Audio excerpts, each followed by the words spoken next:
Easy in, easy out. It's like Pavlovian. Your body just says, go over to the city and take care of the problem for today. The Jersey White Boys, as we call them. Was the best feeling in the world. We got to do what we got to do to make ours get by, man. We got to let our children go. We got to feed our children, too. You know what I'm saying? Violence is the only law that is followed. There's absolutely no conception of right or wrong.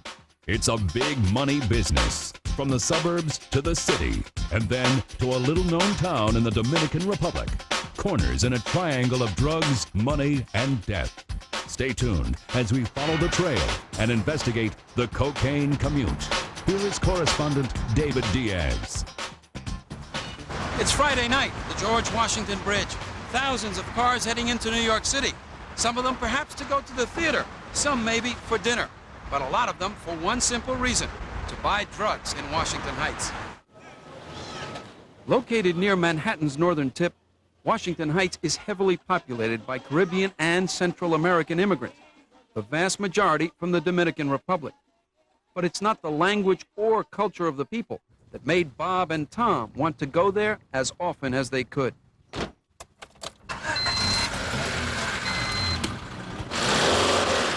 I used to go from my apartment, cop drugs, and be back within 35 minutes.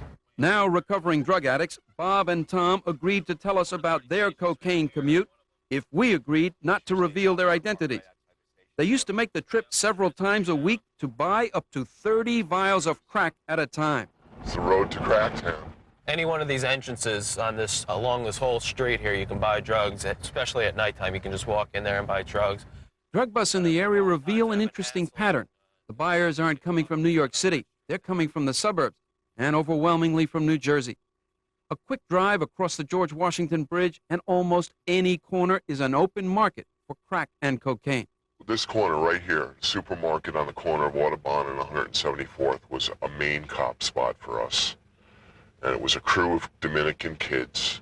As Tom said, you know, we knew them. They knew us. If I was going to cop here now, I'd definitely take off my sunglasses, put them down, because I want eye contact. These guys up on the corner here, they're all hanging out. They're almost assuredly selling. The guy's looking at me right now in the P cab. That's the same guy that I used to buy off of 2.5 years ago. And he just made enough eye contact with me right now where if Tom slowed down and I went like this, he would have gone and got me the crack. From here, just seeing the bridge, it's just like that's your goal. You just want to get to that bridge as quickly as possible because you know that once you're onto that bridge, you're safe. Easy in, easy out. You don't have to go, as they say, into the city. You just cross the bridge, make your buy, run right back out. The Jersey White Boys, as we call them. And not only do they return with drugs, they also bring back problems, not immediately obvious among the manicured lawns of their peaceful towns, where many move to escape the problems of the city. The suburbanite New Jersey kid that comes over here is destroying his family because he's addicted and he's ripping them off, and he starts by selling off, you know, mom's silverware, and pretty soon it's mom's jewelry, dad's wallet gets picked, and then it becomes more and more serious and more progressive.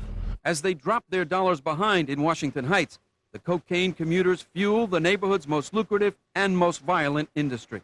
The commuter trade in Washington Heights over the last 5 years, I would say, accounts roughly for at least half of the drug trafficking that goes on up there. Eric Pomerantz has one mission: to put major drug dealers behind bars. As chief counsel to New York City's special narcotics prosecutor, Pomerantz has seen drug operations that bring in more than $2 million a day. And many of the people who run them are high school dropouts. Many very successful businesmen don't have a lot of formal education. That's not a requirement. What's a requirement is a lot of common sense and the ability to work hard. And believe me, they work hard at it. Authorities can't even begin to estimate just how many millions are changing hands every day. But however you add it up, the figures are staggering.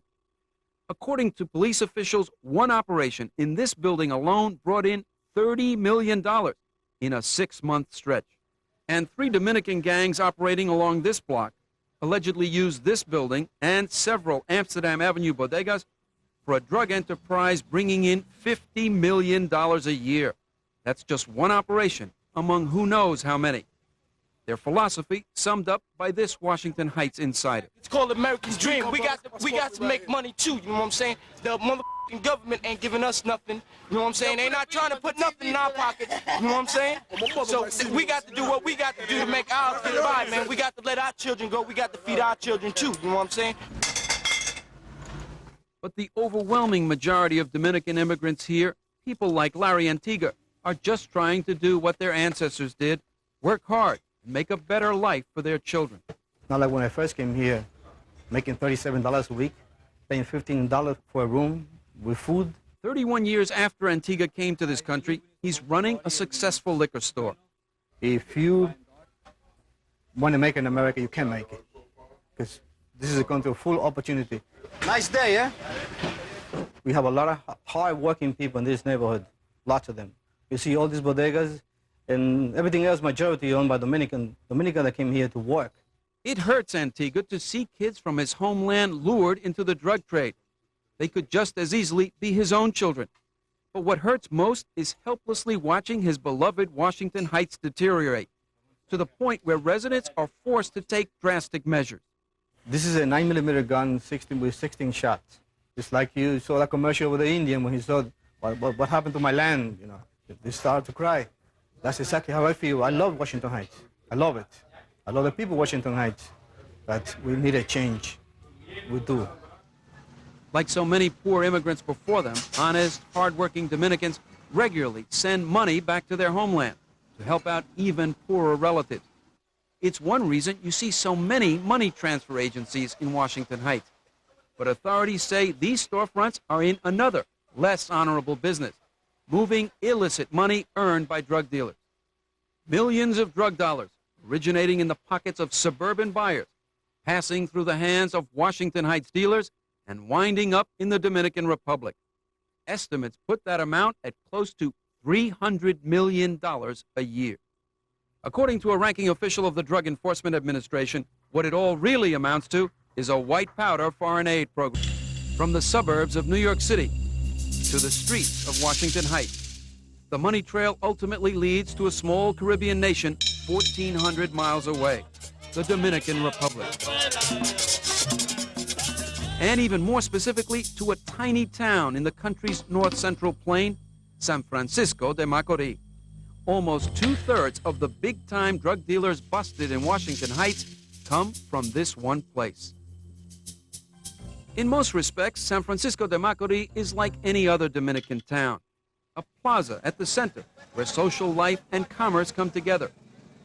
Shantytown neighborhoods where few ever come close to the average per capita income of $680 a year. But there are things about San Francisco de Macorís that catch a visitor's attention in a hurry, that tell you this place is different.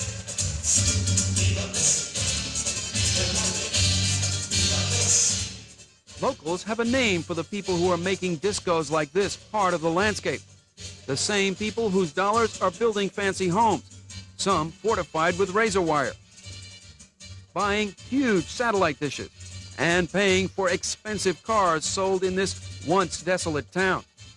The nouveau riche are called Dominican Yorks, Dominicans who've returned from New York with big money. Some people got it legally by working, owning a grocery store, for example.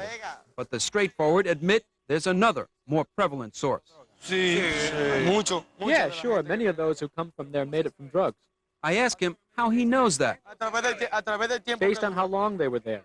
Because you know that if someone goes there today and comes back 2 or 3 months later with a lot of money, you know they found it somehow. And not legally. Indeed, one local official estimates that the drug money accounts for as much as 60% of the town's economy. And the fact is, those who've plied the drug trade and now live back here in splendor have beaten the system. They are getting away with drug dealing.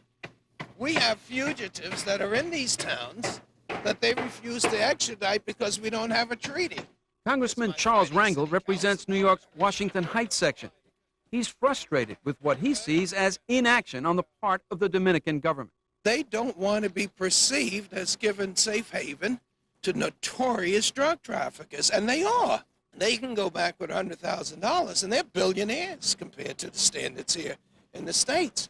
Although San Francisco de Macorís is ostensibly an embarrassment to the Dominican government, officials claim their hands are tied by lack of proof as to who owns what and by a limited extradition treaty. The government's explanations are regularly challenged by Miguel Velázquez Mainardi, a crusading newspaper editor in Santo Domingo. He says the government officials' hands are tied all right with ribbons made from dollar bills. You're saying that the people who are the most corrupt are not the people from San Francisco de Macorís, the poor people who went to New York and made those fortunes selling drugs. You're saying the really corrupt people are the people who wear shirts and ties? Exactamente. In his book, Velázquez Mainardi explains that starting in the late 1970s, the Dominican Republic began evolving into the perfect bridge for shipping drugs straight from the cartels of Colombia to the United States. And in the process, his country has turned into the Caribbean's principal money laundering center. In the bigger picture, this outspoken editor says the town of San Francisco de Macorís, which he calls Villa Drugs, is small potatoes. The phenomenon of San Francisco de Macorís is not the most serious problem. The most serious one is the white-collar crime involved. Velázquez Mainardi charges the tentacles of this dirty money even reach into the country's executive branch, as well as the two leading political parties. What did American and Dominican officials here have to say about all these matters? Well, our request for an interview with the American ambassador was denied. As for officials of the Dominican Drug Enforcement Agency, repeated efforts to get an on-the-record interview with those officials never got anywhere. At one point, through an intermediary, there were discussions about an interview of such an official, but only if his face was covered and his voice was altered, so his identity could be hidden. But even that bizarre arrangement never materialized. Why? Are they just stonewalling on this? Oh, boy, David. When you're dealing with countries and developing countries, sometimes national pride far exceeds anything that you and I have discussed. As we have seen, San Francisco de Macorís could be interpreted as an icon, carrying the message that crime does pay. But as you're about to see, not all of the town's sons and daughters make it back home free.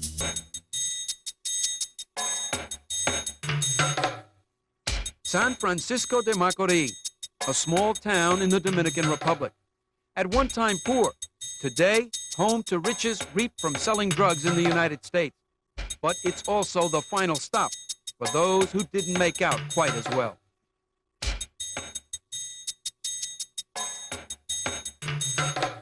This is the cemetery in San Francisco de Macorís. In this particular crypt are buried two Dominicans who went to New York in search of their fortune, and like so many of the others, they came back in body bags. The one in the bottom is officially José Luis Hidalgo, better known as Kiko Garcia. You may have heard that name. He was the fellow who was shot by a New York City police officer, and after that shooting, rioting ensued in Washington Heights. The immigrant father of two was allegedly shot to death in cold blood. As for the others buried here, few besides their families and friends even knew who they were. They just keep coming back dead. Geraldo Amparo, the cemetery's caretaker, has taken in 160 bodies from New York this year alone. So many, in fact, that a second cemetery had to be opened to handle the overflow. It's been a very trying time for the Dominican family. We're always expecting to hear bad news at any minute. This one's dead. That other one was killed. That there was a shootout and someone who wasn't even involved got killed. Back in Washington Heights, Labrada Amancio knows the pain firsthand. She's lived on this block for 6 years. In that time, she's seen 20 of her neighbors murdered. But there's one particular incident that she'll never be able to forget. Even if I live for 100 years, the pain will never go away, and there will always be reminders. Every day, Mrs. Amancio passes the spot where her 19-year-old son Mario was gunned down.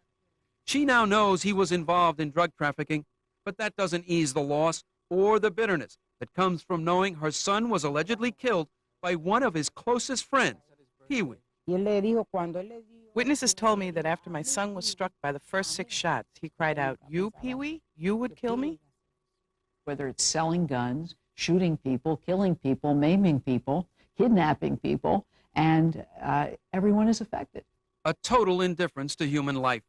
Judge Leslie Crocker Snyder sees it every day. trying drug cases for New York City's Special Narcotics Court. Rival gangs, a deal gone bad, a personal dispute. In the world of drug dealers, problems are often solved with a fast trigger finger. Every gang has enforcers or people who kill people. Every gang has bodyguards. Every gang is looking out for the leaders, and they just shoot and kill people if they get in their way for any reason. Violence is the only law that is followed. There's absolutely no conception of right or wrong. We got to step on the next man to get above. You know what I'm saying? That's what we got to do. We got to kill off a couple of... Across Washington Heights, you'll find beepers on a lot of belts. Many of them belong to teenage businessmen, players in a high-risk profession. And everywhere, San Francisco de Macorís natives. At 15, they've been to more funerals than most adults. A fight, 5 people. Or somebody got shot. I don't trust nobody. Because when you owe money, you know, they be killing you. If you don't work, you gotta rob. If you don't rob, you gotta kill. Every time I go to a funeral, I always coming out crying because it's hurt. It's sad. If you're not strong, you're not surviving, baby. They have nothing to look forward to.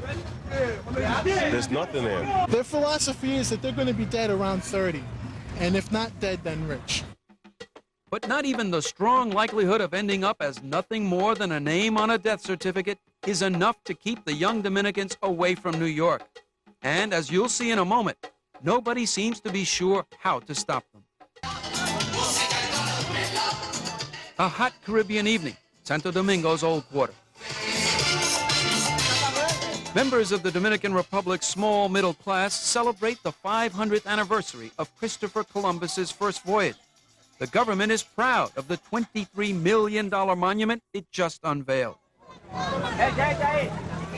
But not far away, in the teeming slums of Santo Domingo, residents mock the monument and talk about just how little the people here really have and how little hope there really is. In this city, there's no medicine. You go to the hospital, there's no medicine. You go to the public schools, and there are no chairs. There's not even a toilet that works. Some have heard of the United States and would certainly head in the direction Columbus is pointing, north, if they could afford it. But the lure of America isn't as strong here in the capital as it is in the town of San Francisco de Macorís, where young people trapped in poverty would do anything to get out. Little do they know what they're getting into could be even worse. That's why there are a lot of people traveling in those flimsy little boats and die, eaten alive by sharks, because they see this young guy coming back with cars and gold chains. The cheapest way to get to the promised land? Travel across a dangerous body of water to neighboring Puerto Rico and then sneak into the U.S. by airplane. It's illegal, but apparently, as one Washington Heights teenager explains, all you need is a good connection and you're home free. They cross the river from Puerto Rico from Dominican to Puerto Rico. Then they work there after they get somebody with the papers, then they come over here. If they can make it alive, young San Francisco de Macorís natives like Roberto can quickly find work replacing the busted and the dead. I got a cousin, he's 17 years old, he's 2 years older than me. He got a house, he got a Mercedes-Benz, the new one, 1992. The one you hit the button and go convertible by itself. Roberto doesn't say whether or not he's involved in the trade, but his corner is congested with others he says who are. You know them people there, what you think they're doing? They ain't just chilling on the block. You know, selling drugs. We've got to try to eliminate, to a certain extent, the jobless situation, job training, education in general, homelessness, the kind of situations that really are the root causes that lead many people to get involved in this area because it's lucrative and because many people have, as they see it, no alternatives. But until that happens, the decent people are fighting back. Larry Antigua, the liquor store owner, with his gun. I'll pray God that I never have to use it. Lebrada Amancio, whose son was killed by joining Mothers Against Violence. We want to see what can be done so there won't be so much killing, so much crime, so many guns on the street. Because today, every kid has a gun. It's a shame. And as for the suburban customers who keep the drug trade alive, people like recovering addicts Bob and Tom, they never gave the residents of the community a second thought. And I kind of felt that this area was kind of run down and out of it anyway. I really had no concern for the people around here. You have to wonder how many others there are like Bob and Tom, suburbanites who flock into our cities to buy drugs. without regard for the people who have to live there. As long as those customers exist, the cocaine commute continues. I'm David Diaz. My receipt, please.